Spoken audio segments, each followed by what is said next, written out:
Sancionada em 2006, a Lei Maria da Penha completou 15 anos no último dia 7 de agosto. Apesar de ser um marco, não houve redução nos casos de agressões e feminicídios nesse período. Para falar sobre o Agosto Lilás, mês de conscientização pelo fim da violência contra a mulher, e sobre o trabalho desenvolvido em Novo Hamburgo no acolhimento às vítimas, vamos conversar com a coordenadora do CREAS Viva Mulher, Elis Regina Eva, e a responsável pelo Núcleo de Apoio aos Direitos da Mulher da Universidade Fevale, Lisiana Carraro. Olá, sejam bem-vindas. Bom dia. Obrigada. Bom, vamos começar falando desses 15 anos, né, da Maria da Penha. O que vocês consideram que mudou nesse período e quais são ainda os principais desafios para a aplicação da lei? Bom, primeiro vou saudar, né, as pessoas que nos convidaram para participar, né, dessa entrevista. Então, muito obrigada pelo convite, saudar os que estão nos assistindo e dizer que a Maria da Penha esse ano faz 15 anos, mas, infelizmente, a gente continua lutando muito para que ela seja reconhecida, principalmente nos espaços, né, em que há o acolhimento dessas mulheres que sofrem violência. Nós temos grandes avanços, que são as delegacias especializadas da mulher, sendo abertas em vários municípios, com um atendimento com policiais civis mulheres, né? E as patrulhas Maria da Penha e a Brigada Militar também com policiais mulheres. Então, claro, não são tudo flores, mas também não são só coisas negativas. Mas a gente percebe ainda a necessidade de se falar sobre esse tema, de se levar informação para a comunidade, para a sociedade, para as mulheres, para que elas estejam apropriadas dos seus direitos e que elas possam fazer valer os seus direitos a partir do conhecimento. A gente sempre diz, a educação, a informação sempre é a melhor arma que se tem.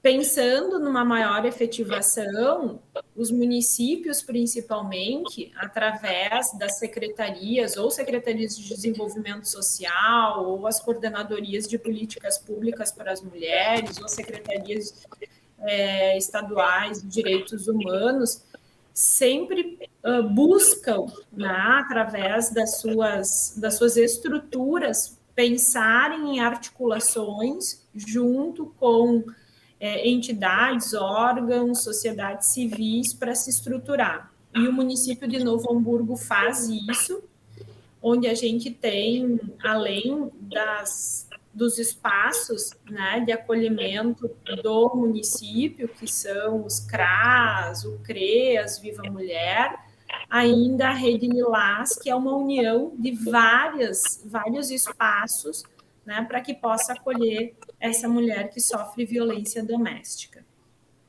Uhum. Acho que a gente teve vários avanços, sim, né? A gente percebe isso com as políticas públicas que hoje existem, né? A própria Secretaria do Desenvolvimento Social, então, quando decide incorporar o trabalho em relação às mulheres em situação de violência, né? Esse movimento já demonstra isso também, né?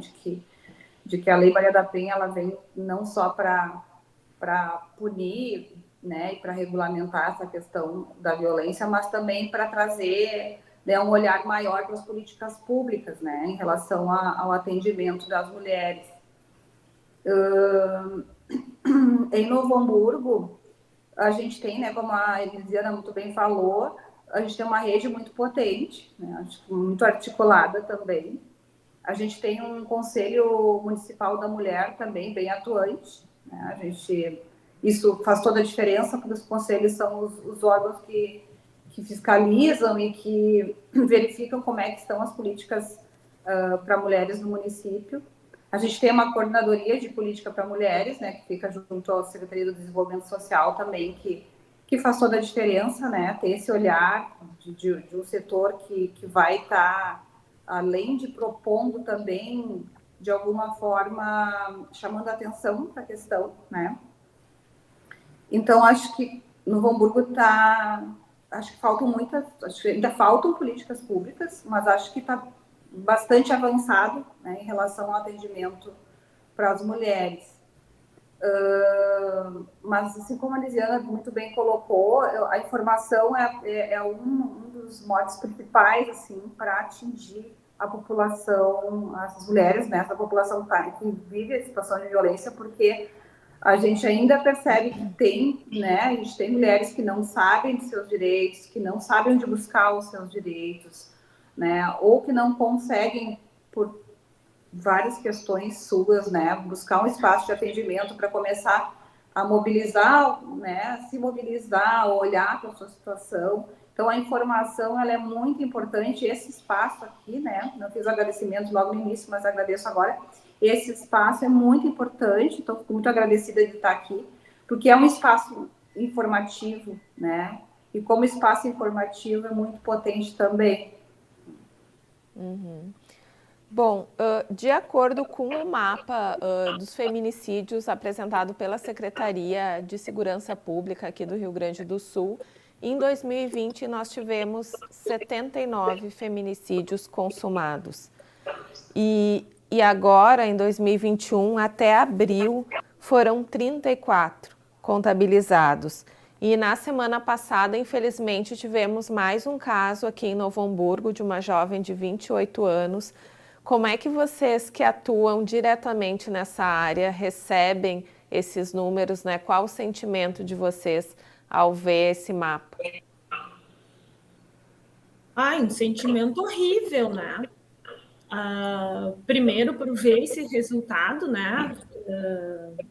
Dentro do Fórum Brasileiro de Segurança Pública, publicado em maio de 2021, a gente tem apurado que a cada minuto 8 mulheres sofrem violência doméstica. Até abril desse ano, a gente tinha no estado apurado um aumento de 55% no número de feminicídios comparados com o ano passado.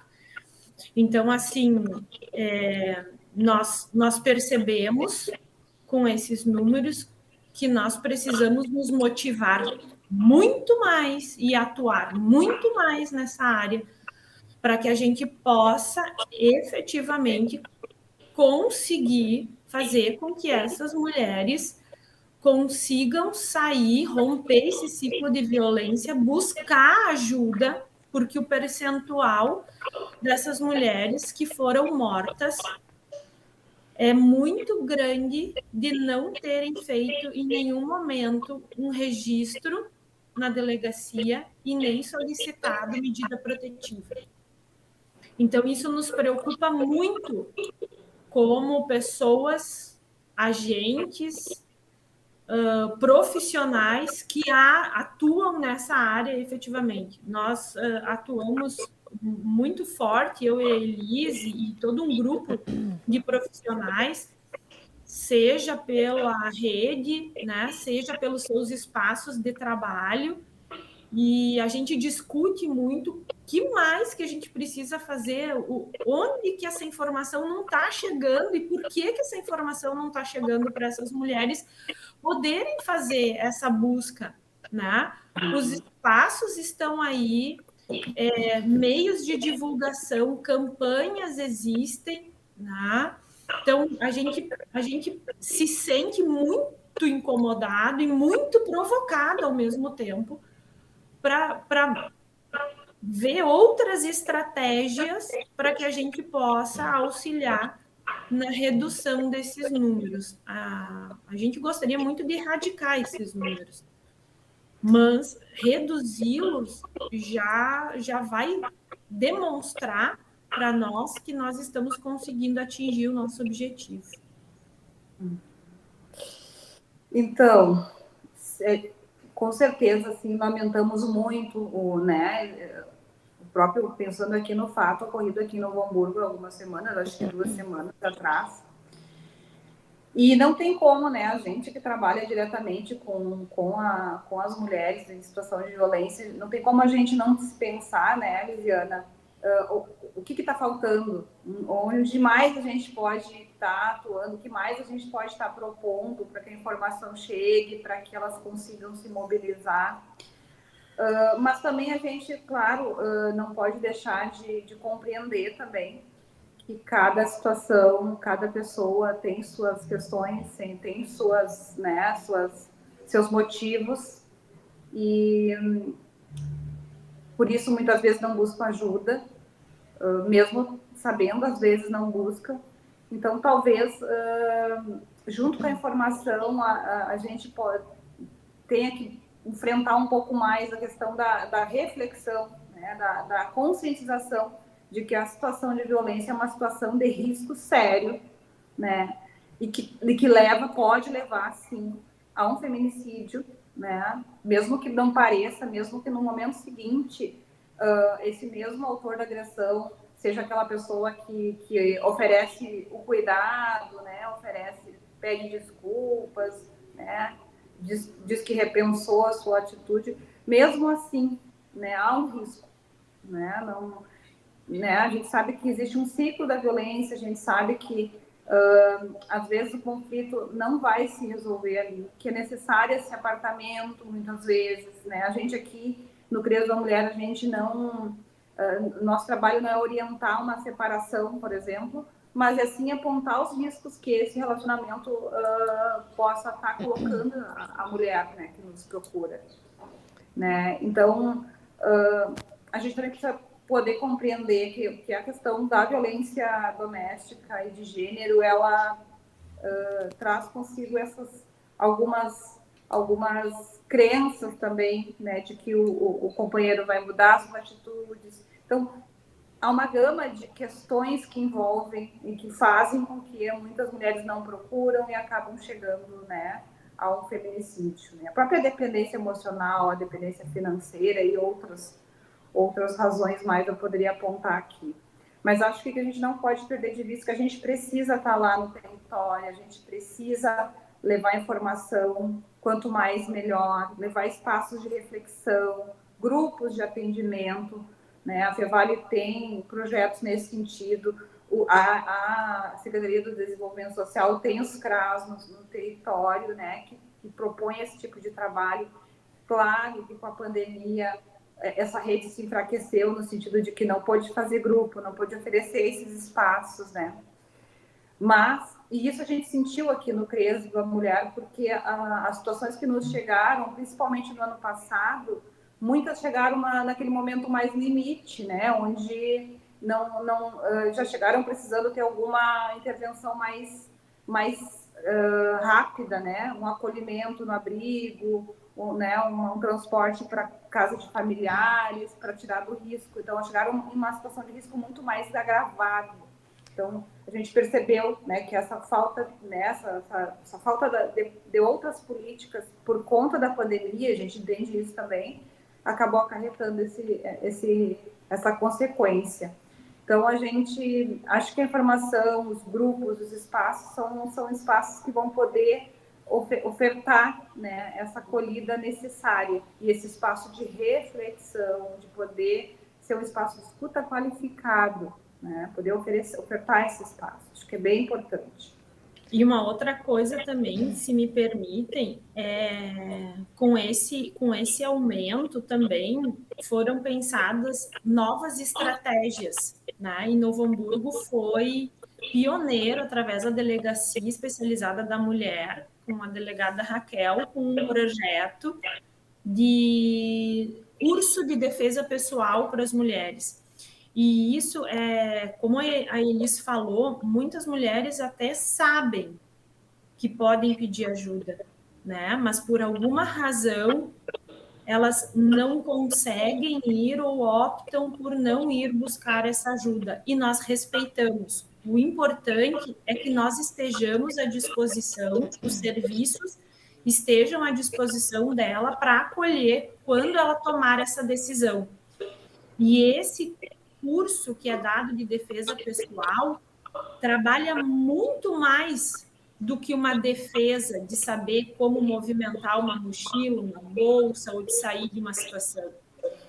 É o fortalecimento dessa mulher em saber que ela consegue, que ela tem meios para, de repente, minimamente se desvencilhar de uma situação que a coloque em perigo.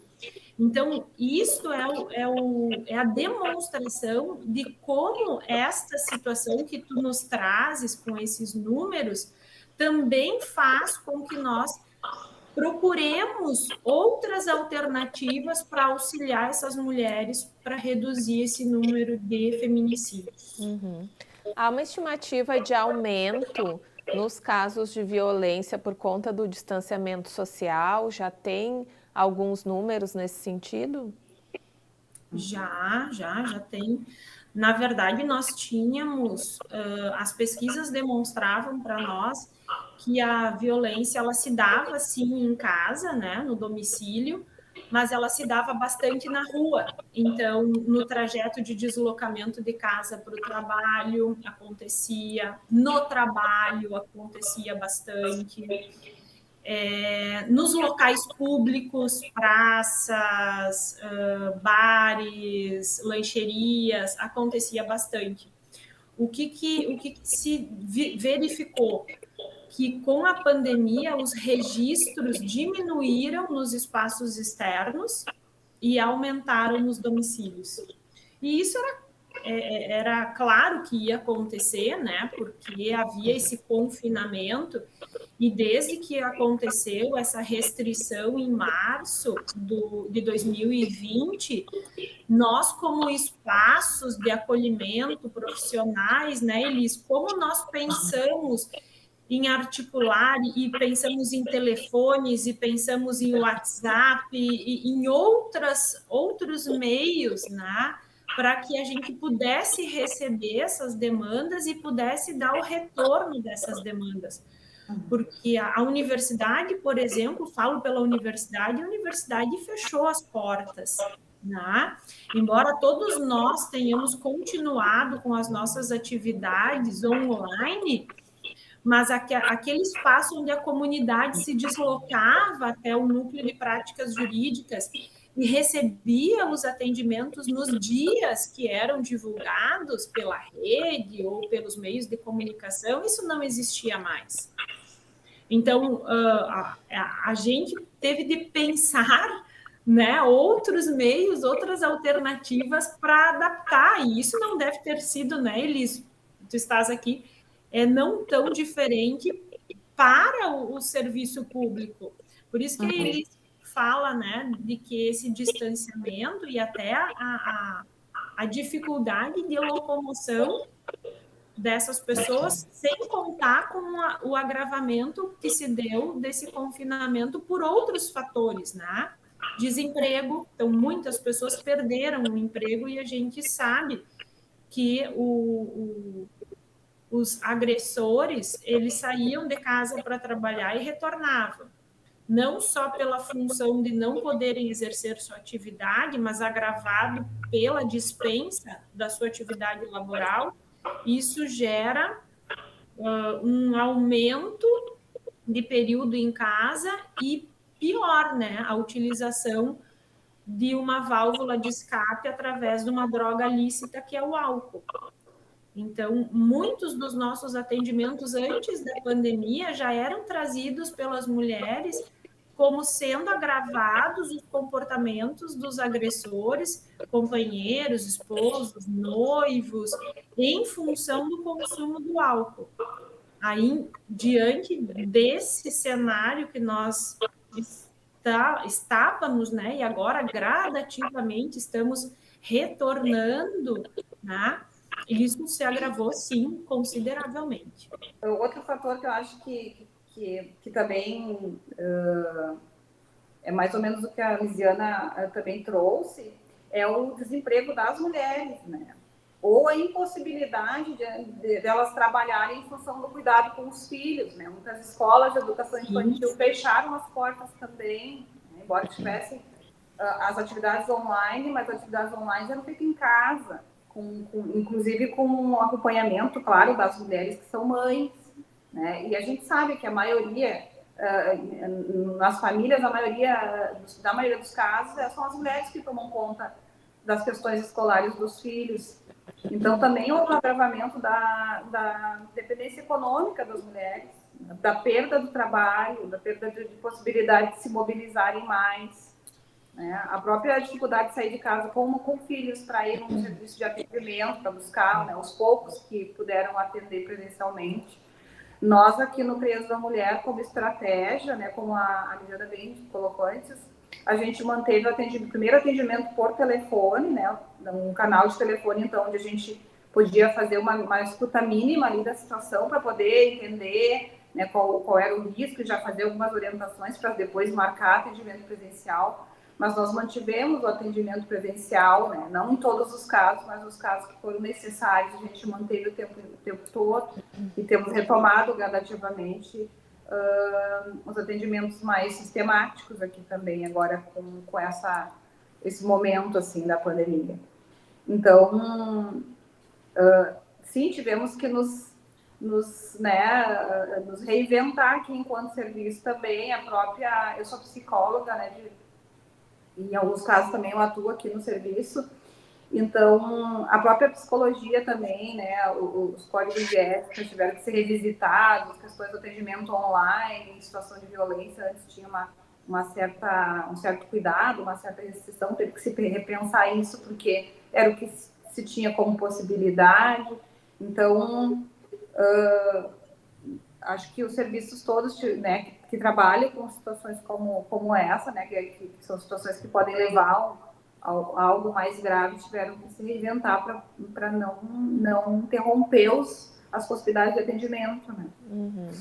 O feminicídio, ele vem sempre num crescente de violência e se pensa muito também que a violência de gênero é física, né, violência doméstica. Mas existem outros tipos de violência, né, que geralmente vai se agravando com o passar do tempo. Sim, sim. A Lei Maria da Penha, ela tem 5 formas de violência que são reconhecidas, né? Tem a violência física, que é a mais conhecida e que a gente diz deixa marcas externas, né? Porque a tendência é, quando elas sofrem essa violência, inclusive elas serem encaminhadas para um exame de corpo de delito, né? E a partir do momento que isso acontece, então tem todo um procedimento, um trâmite no âmbito criminal diferenciado, né? Tem a violência psicológica, que é a que deixa marcas internas, as chamadas marcas da alma, né?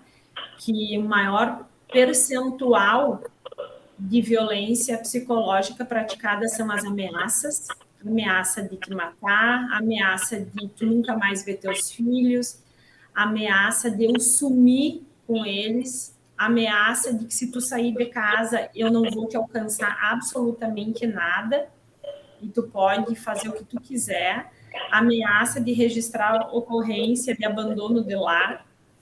Além disso, tem a violência sexual, né, que é uma violência que muitas mulheres não reconhecem que sofrem, muito por uma questão cultural, né, que a mulher tem que ser submissa, que a mulher tem que servir ao esposo, ao companheiro, né? A violência moral, que é aquela violência praticada com a mulher, onde ela recebe adjetivos pejorativos ou é imputado a ela questões de práticas que são ofensivas, tá? E a violência patrimonial, que é o controle, né, dos valores, dos rendimentos, até das próprias coisas dela, né? Então, quebrar o celular, cortar as roupas, botar fogo. E muitas pessoas, não são só as mulheres, tá? Muitas pessoas não sabem dessas outras formas de violência. E muitas das nossas escutas nos atendimentos que nós fazemos é delas dizerem, mas eu nem sabia que isso eu podia registrar. Eu nem sabia, eu achei que era só quando ele me batesse. Então, para ver quando a gente está nesses espaços ouvindo essas mulheres, a gente se dá conta do quanto é importante isso que nós estamos fazendo hoje. É falar sobre violência, falar sobre as formas de violência e identificar essas violências, dizendo, sim, se acontecer qualquer uma dessas situações, você pode e deve realizar o registro, porque isso é um demonstrativo, né, um sinal de que as coisas podem piorar.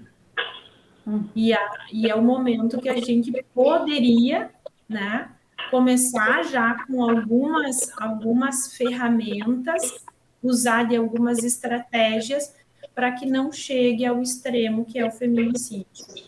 Uhum. O feminicídio ele é o extremo mesmo, né? Antes disso, muitas outras questões aparecem em geral, né? Geralmente. O próprio relacionamento abusivo, né? Como a Elisiane já falou, a violência moral, né? Chamar de usar palavras de baixo calão para se referir à mulher, né? Violência sexual, muitas vezes elas não reconhecem, não sabem que ter relação sexual contra a vontade é uma violência sexual, né? Por serem casadas, às vezes não sabem, não reconhecem como, e vão se dar conta que estavam sendo violentadas quando vão para um serviço de atendimento, quando, né, falam sobre isso no espaço protegido. Então, várias outras violências vêm acontecendo muitas vezes antes de chegar até o feminicídio e que podem e devem ser estranhadas, né, o mais cedo possível. Né? E também, acho que um aspecto muito importante da gente tocar aqui é a necessidade do atendimento para os autores de agressão, né? Muitas vezes, né, por vezes, eles também precisam, não sabem ou não se dão conta do quanto, né, estão violentando a sua parceira. Né? Óbvio, tem aqueles que sim, que se dão conta e que têm, né, vamos dizer assim, consciência e também não buscam alternativas, mas a gente também não tem muitas alternativas hoje na rede para oferecer. Então, acho que uma das coisas importantes da gente daqui para frente pensar enquanto política pública é o atendimento para os autores de agressão. Nós aqui no serviço acompanhamos alguns casos, ainda bem poucos, né, mas aqueles que envolvem a situação de violência ou de cuidado com os filhos, porque, né, muitos casais têm filhos e mantêm esse vínculo através dos filhos e, por vezes, né, essa relação é prejudicial para as crianças, né, seja por difamação, né, da mulher para o filho, né, da mãe, no caso. Enfim, né, várias questões aí que envolvem, que acabam se desdobrando na vida da criança em função da violência contra a mulher, né? Então, mas acho que carece de muito mais, assim, na rede, né? O Criança da Mulher, ele é um serviço. A gente, né, falava no início, a gente tem uma rede, e essa rede precisa olhar como um todo para as relações. Eu acho que um dos cuidados que a gente vai precisar começar a pensar daqui para frente, já deveríamos ter começado, é com relação ao atendimento dos autores de agressão, porque eles não deixam de existir, né? Esses homens, eles vão ter outros relacionamentos, ou mesmo seguir com aquele relacionamento. Eles são pais, eles são filhos, né? Eles precisam também desses espaços para fazer o estranhamento dessas condutas, poder repensar, poder refletir, né? Então, aposto muito num espaço, assim, também de escuta para os autores de agressão. Só para ilustrar, o NADIM, né, o Núcleo de Apoio aos Direitos da Mulher, que é esse projeto de extensão da FEVALE, já tinha iniciado um trabalho junto com a doutora Andréia, que é a juíza titular do Juizado de Violência Doméstica em Novo Hamburgo, para fazer grupos de atendimento com os homens. Então, a professora da psicologia, a professora Michele Trindade, com os alunos do curso da psicologia, ficavam no espaço do Sejusc, e a doutora Andréia, quando encaminhava a intimação para dar conhecimento ali da medida protetiva, ela chamava, né, o mandado ali, constava que ele tinha que comparecer tal dia, tal horário, lá no Sejusc, para fazer esse acompanhamento. E muitas vezes o que a Elis fala aqui é trazida por eles, tá? Doutor, eu não queria chegar nesse ponto, mas vou trazer algumas escutas minhas deles, tá? Eu bebi demais, eu não tenho controle, eu preciso de ajuda e eu estou perdendo a minha família. Então, houve um encaminhamento para o AA, houve um acompanhamento por parte da equipe, tá? E todo um acompanhamento para esse retorno, tá? Então, muitas vezes a gente discutiu isso, seja no Condim, quantas discussões nós tivemos no Condim, quantas discussões na rede nós tivemos, no próprio espaço, ainda quando era centro, né, Viva Mulher, onde nós atuávamos ali no espaço semanalmente, nós discutíamos isso. Nós temos que, sim, olhar, né, para a vítima, mas nós também precisamos ter esse olhar para o agressor, porque há um rompimento com uma mulher, mas ele inicia um outro relacionamento e esse modus operandi dele vai acontecer de novo com essa mulher. Rompe aqui, ele vai para outro relacionamento ou faz o mesmo modo de operação dele com a outra mulher e assim vai indo. Então, nós nos articulamos, nós pensamos, e isso não foi algo isolado, tá? Isso foi de vários juizados da violência, onde os juízes adotaram isso, essa prática justamente para oportunizar que se fosse trabalhado os agressores também. E isso também é uma outra estratégia para que a gente possa diminuir esses números. É bem importante, né? Porque não vai ter fim a violência se não tiverem fim os agressores, né? Se eles não se derem conta do que estão fazendo.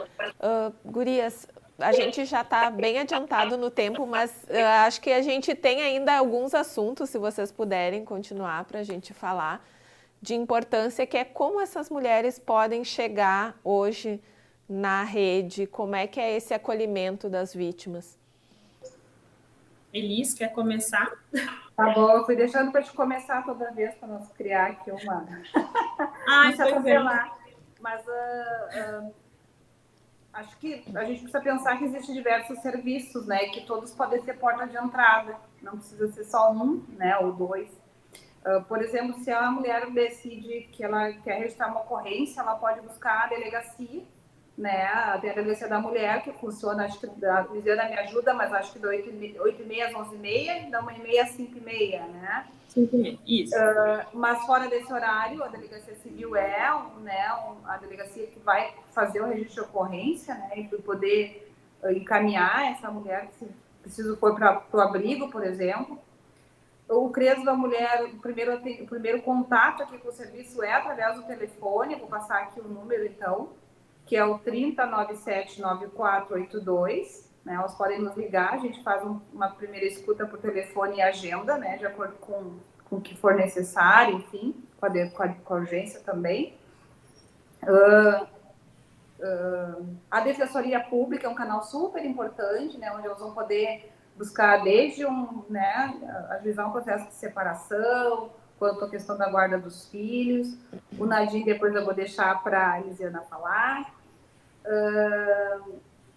Deixa eu ver um outro serviço mais porta de entrada. Os CRAS são serviços de porta de entrada também, né? Estão lá no território, podem ser buscados.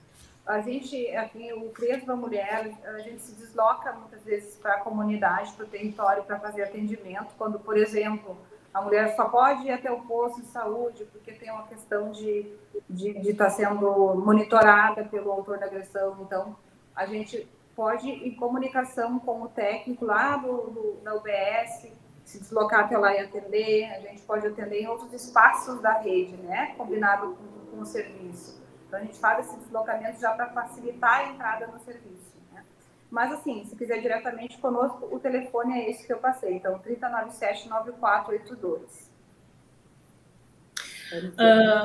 Além desses, né, Elis, a gente tem a própria rede, né, que é composta pela OAB, por exemplo, então as pessoas podem ir até a OAB, tem uma comissão dos direitos da mulher com advogadas, né, que podem acolher também e encaminhar para algum serviço, se elas efetivamente tiverem alguma dúvida. A Procuradoria da Mulher, né, na Câmara dos Vereadores, também é outro espaço que se tem.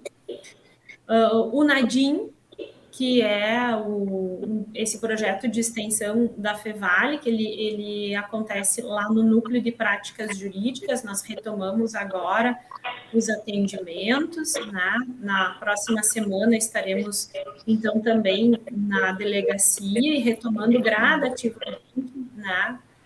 Respeitando as questões do judiciário, que já ainda estão por algumas questões restritas ainda, o acesso, enfim, aos espaços.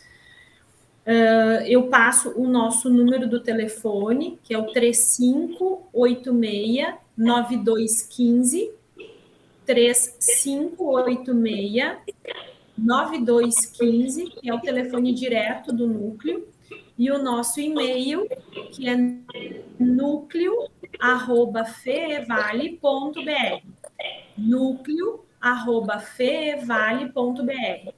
Também pode enviar um e-mail, a gente entra em contato e pode fazer, então, o acompanhamento, auxiliar nessas demandas, sejam elas no âmbito psicológico, com atendimento especializado, seja pelo atendimento jurídico, né, que a gente também oferece. Não necessariamente, às vezes as pessoas chegam lá, elas dizem, eu não quero processar ele, eu não quero. Então, nós levamos a informação, nós respeitamos, e isso é muito importante, que a gente trabalha muito nesses espaços, a Elis, no CREAS, nós, no Nadim, principalmente com os alunos, respeitar a vontade delas e o tempo delas, isso é muito importante. Eu até faria um clamor para a sociedade de não criticar as mulheres que estão nessa situação, porque existem muitos fatores que levam elas a não procurar ajuda ou até mesmo não querer fazer nada. E na última pesquisa que eu fiz no meu doutorado, né, em que eu encerrei ele no início de 2019, a maior justificativa para as mulheres em permanecer nesses relacionamentos eram os filhos. Então, ainda há um pensamento da mulher que ficar com a família unida ainda é melhor para os filhos, tá? Então, eu peço para que não as critiquem, não façam julgamento de valor, porque existem alguns valores que estas pessoas levam em consideração para permanecer nesse espaço. E como vocês falaram, também tem questões de dependência emocional, dependência financeira. Muitas vezes a mulher não tem uma família para acolhê-la, né? Então, é uma série de fatores. Gurias, também uma das lutas da Rede Lilás, e vocês falaram sobre o atendimento na DEAN, foi a Sala das Margaridas, que é esse espaço de acolhimento aqui na Central de Polícia, quando não há possibilidade de ir na DEAN, é isso? Isso. E é importante também trazer a seguinte informação. A Lei Maria da Penha garante às mulheres que, quando elas cheguem nos plantões ou nos dias e horários em que a Delegacia Especializada da Mulher estiver fechada, ela pode solicitar que ela seja atendida por uma policial mulher, tá? Muitas delas não sabem disso, mas a lei garante isso a elas. Tá? E, felizmente, nós temos bastante já policiais mulheres.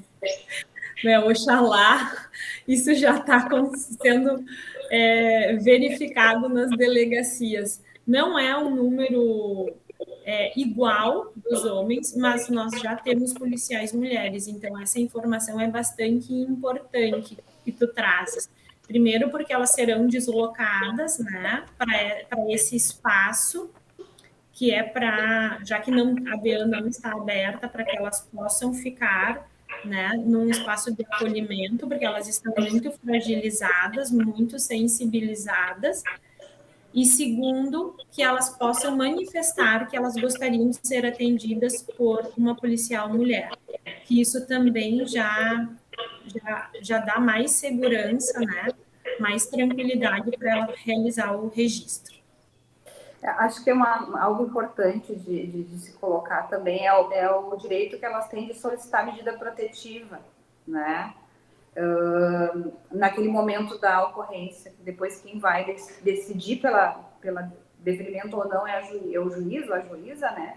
Mas eu acho importante trazer aqui, porque a gente já atendeu situações que vieram de outras cidades, enfim, de outros locais, em que foi negado esse direito. E não pode, né? Elas têm o direito de solicitar medida protetiva, independente se quem atende acha que sim ou acha que não. Né? Só para esclarecer, Elis, no que consiste a medida protetiva, né? Para as pessoas saberem qual a importância dessa solicitação.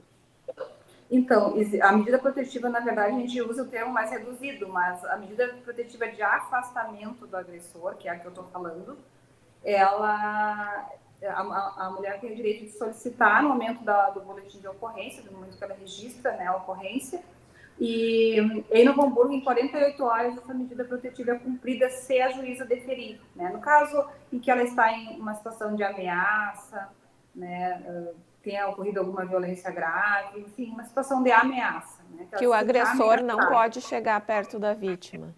Ele não pode chegar perto da vítima e nem manter contato por nenhum canal de comunicação, como telefone, WhatsApp, rede social. Ele não pode ter contato nenhum com a vítima, né? E mesmo as crianças, né, quando tem filhos em comum, tem que se ver outro familiar, outra pessoa que possa mediar, entregar as crianças, se for o caso, ali no momento de visita, mas ele não pode contatar a vítima, no caso, né? E isso é bem importante o que a Elis fala, só para complementar, Elis, porque muitos agressores eu ouvi lá no fórum com desobediência de ordem judicial em que eles traziam isso. Mas, doutora, eu pedi como é que estavam as crianças e eu combinei com ela para ir buscar? Como assim? E aí a gente tem também de explicar, né? A medida protetiva faz com que o senhor tenha que pedir para outra pessoa entrar em contato com ela para verificar essa questão das crianças, para verificar essa questão das visitas. Por quê? Porque a medida protetiva é para a mãe, não é para as crianças. Só que se ele entrar em contato com ela e isso for levado ao judiciário, isso configura descumprimento de medida protetiva. Então, essa informação me parece também bem pertinente para a gente colocar aqui para as pessoas tomarem conhecimento. E para finalizarmos, qual a importância para vocês desse trabalho em rede, de ter várias entidades atuando em prol, né, contra a violência de gênero, em prol das mulheres?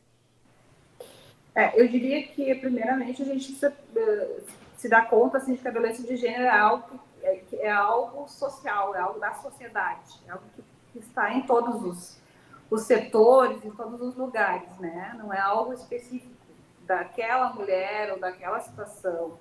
E como tal, precisa ser tratado por toda a sociedade. A situação de violência, a mulher em atendimento também, ela circula na delegacia, ela circula no CRAS, ela circula no CRES, ela circula no posto de saúde, circula na universidade, seja nos projetos, seja mesmo como uma aluna. Então, assim, a gente precisa dessa articulação entre os serviços para que a gente consiga ofertar né, para as mulheres um atendimento de qualidade e efetivo, né, como um todo, entrando em vários campos aí da vida dela, né, seja no campo da saúde, seja no todos os campos que ela necessitar. Eu vejo uma gama de braços, né, e mãos estendidas para a comunidade para que elas possam se sentir acolhidas e seguras de que tem vários espaços que estão preparados para atender as demandas delas. E isso é o verdadeiro fortalecimento de uma rede. Uma rede funciona assim. Quando tem uma situação, a gente se aciona, né, Elis, no WhatsApp, cada um dentro das suas áreas, auxiliando, levando informação, atendendo as demandas da melhor forma possível dessas mulheres que chegam em qualquer um desses espaços. E isso é muito bom. Né? Isso dá efetividade ao que se propõe, que é essa união e esse fortalecimento. Então, vou pedir para você... Opa, fala, Elis. Eu só ia complementar que a situação de violência de gênero contra a mulher, ela é algo que acaba afetando a família como um todo, né? Então, assim, todos os espaços precisam, né, de alguma forma, ser porta de entrada, estarem disponíveis e também preparados para acolher. Tá certo. Vou pedir então para vocês deixarem as considerações finais, agradecer a participação de vocês e falar, né, sobre esse agosto lilás que está se encerrando, mas é apenas um mês, né, para a gente levantar esse assunto, mas que deve seguir o ano inteiro. Com certeza. Eu agradeço muito, muito mesmo a oportunidade e reforço o quanto programas como esse são importantes para a gente levar informação. Eu digo que nós trabalhamos com um calendário, né, muito, muito ativo. Nós temos março, que é o mês da mulher, né? Maio, que também é um mês das noivas, então a gente também trabalha essas questões. Agosto, pela Lei Maria da Penha, e novembro, pelos 15 dias de ativismo. Nós estamos sempre motivados por datas significativas para levar essa informação. Isso não quer dizer que os outros períodos nós não trabalhamos e não estamos envolvidos com isso. Eu quero reforçar todos os espaços que nós falamos aqui, tá? O Nadim, o CREAS Viva Mulher, os CRAS. Nós vamos deixar os contatos aqui na tela para que as pessoas possam anotar e entrar em a contato. delegacia, o próprio fórum, tá? O Juizado da Violência Doméstica também faz os encaminhamentos. O CONDIM, né, o Conselho Municipal dos Direitos da Mulher, também é um espaço que pode direcionar. A Procuradoria da Mulher, a Câmara dos Vereadores, a OAB. Então, se sintam tranquilas e acolhidas para conversar.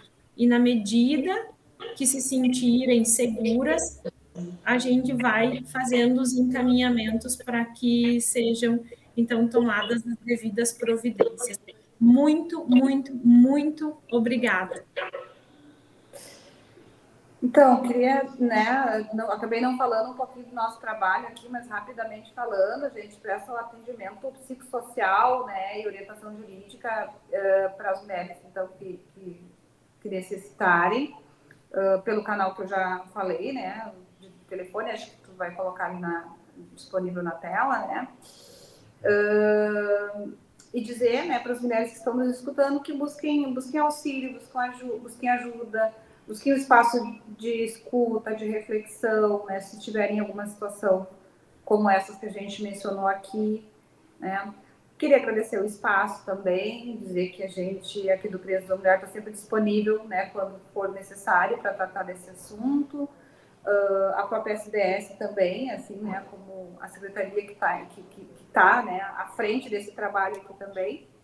E, enfim, agradecer muito o espaço e a acolhida aqui. Tá certo, nós que agradecemos. Bom, agradecemos a presença da Elis Regina Eva, do Viva Mulher, e da Lisiana Carraro, do Núcleo de Apoio aos Direitos da Mulher da Universidade Fevale, que falaram sobre o Agosto Lilás, mês de conscientização pelo fim da violência contra a mulher. Você pode assistir a este e outros programas no nosso canal do YouTube, também enviar as sugestões de pauta pelos nossos canais de comunicação. No próximo programa estaremos de volta com mais temas sobre cidadania, cultura, educação e sustentabilidade. Até lá!